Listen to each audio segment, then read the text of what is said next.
Hello guys, wishing you a very good day to all of you. Today I will start with the unit 2 of the topic the portrait of a lady. Now let me go into the text. My grandmother and I were good friends. The writer Khushwant Singh was so close to his grandmother that he describes his friendship with his grandmother and says that he and his grandmother were very good friends, bosom friends. They were very intimate, close to each other. My parents left me with her when they went to live in the city, and we were constantly together. His parents left the writer with his grandmother when they went to live in the city house, and since then the writer and his grandmother were always together, constantly meaning always together. She used to wake me up in the morning because the writer stayed in the village home, and the grandmother looked after him, and she used to wake me up in the morning. And every morning the grandmother roused him from sleep, used to wake me up in the morning. She roused him, she awakened him in the morning and get me ready for school and prepare him for school. She said her morning prayer in a monotonous sing song, and while she bathed and dressed me in the hope that I would listen and get to know it by heart. While dressing and bathing the writer, in order to prepare him for school, she sung her morning prayer in a monotonous sing song. Monotonous meaning boring. Monotonous meaning of single tone, of single voice, which is boring. Sing song meaning she mumbled the morning prayer in a monotonous, boring tone while she bathed and dressed me. Grandma looked after the writer very well, and she bathed him and dressed him in the hope that I would listen and get to know it by heart. She was always singing the morning prayer in a monotonous voice, and she hoped that by listening it repeatedly, time and again, the writer would remember the morning prayer, but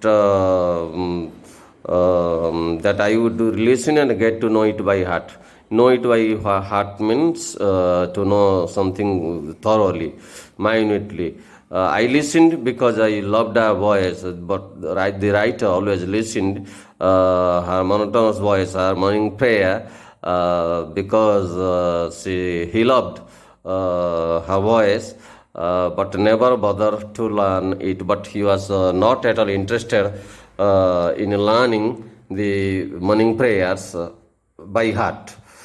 She only listened because he loved her voice, and he never tried to learn it.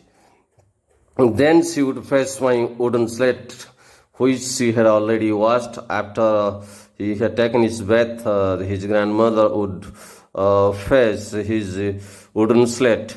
The writer used to write on a wooden slate at that time, and which she had already washed. Grandma had already washed and plastered with a yellow chalk, a type of yellow colored chalk.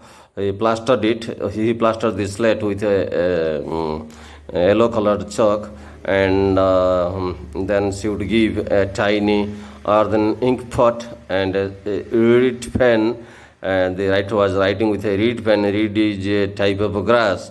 At that time, no fountain pen or ballpoint pens were not in vogue, were not introduced, and the people were writing with a reed pen. Reed is a type of splinter, a type of grass. The pen is made of the stem of the dried stem of the grass, a reed pen, and tie them all in a bundle and hand it to me. And in this way, the writer's grandmother, brought his wooden slate plaster with yellow chalk, then a small earthen ink pot and a reed pen, and tie them all in a bundle and then give it to the writer. After a breakfast of thick stale chapati, then the writer would take his breakfast. His breakfast was breakfast of thick stale chapati. Thick meaning very hard, dry and very hard. Stale chapati meaning musty chapati, musty torsila. Stale chapati, the chapati was made last night, so it was musty and stale. It was not fresh. Stale meaning not fresh. Musty chapati with a little butter and a sugar spread on it. Then she would spread a little sugar on the chapati and smear a little butter on it. Then she would the writer would take his breakfast, and after taking his breakfast, both of them, the grandmother and the writer, both of them went to school. She carried several stale chapatis, and there were still some stale chapatis which grandmother carried with her for the village dogs.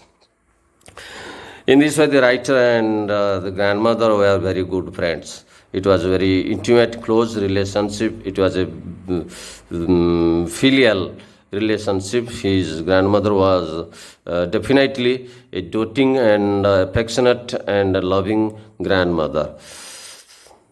Next paragraph. My grandmother always went to school with me because the school was attached to the temple.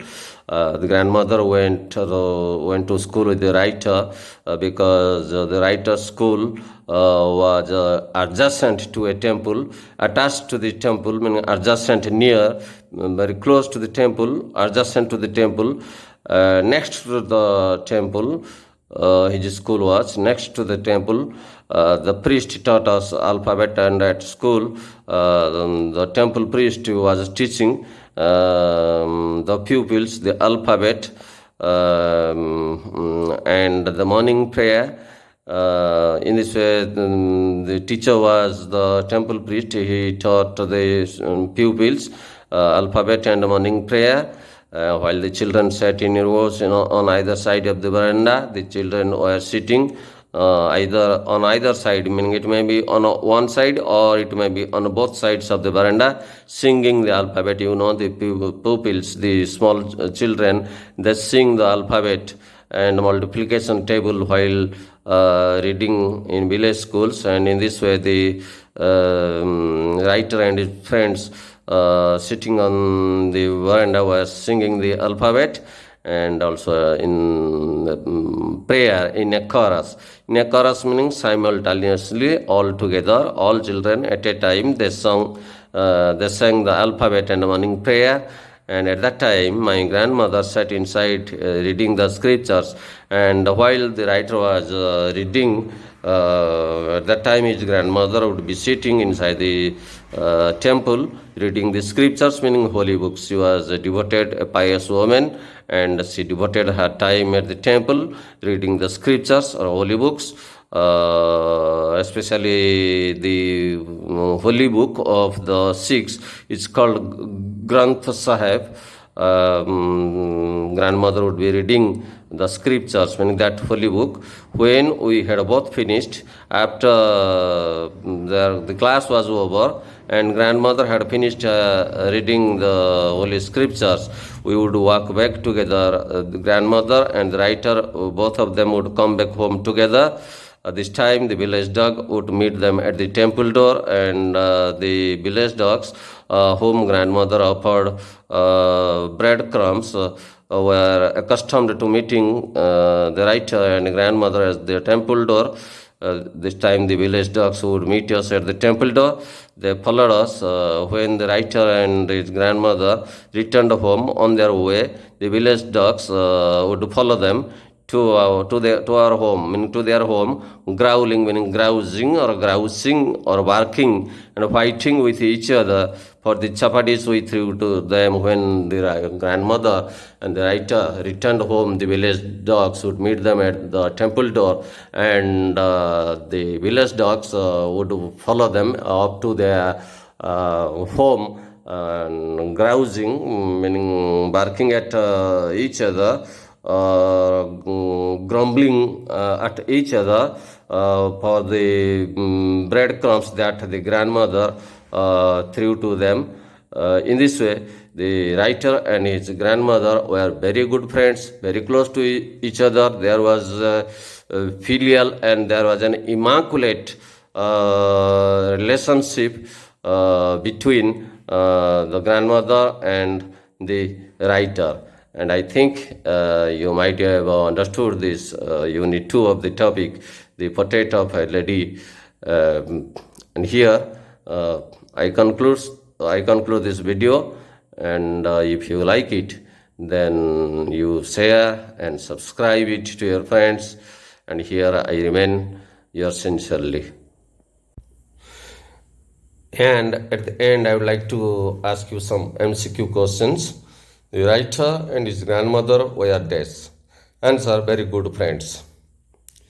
The grandmother sang the morning prayer in a monotonous sing-song because she hoped that the writer would know it by heart. The grandmother sang the morning prayer in a monotonous sing-song while dash. Answer: while she bathed and dressed. The writer took dash in his breakfast. Thick stale chapati with a little butter and sugar spread on it. The grandmother went to school with the writer because the school was attached to the temple. What was the grandmother doing inside the temple? Answer: the grandmother was reading scriptures inside the temple. Who taught the writer? The temple priest taught the writer. Why did the writer listen to the monotonous sing-song of his grandma? Because he loved her voice. What did the writer write with? Answer: the writer wrote with a reed pen. Why did the village dogs meet the writer and his grandma? Answer: at the temple door. The pupils sang the alphabet and morning prayer in a dash. Answer: in a chorus. And here ends the second unit of the essay, The Portrait of a Lady. If you understand it, then like it, share it, and subscribe it to your friends so that others would be benefited. Thanking all of you once again.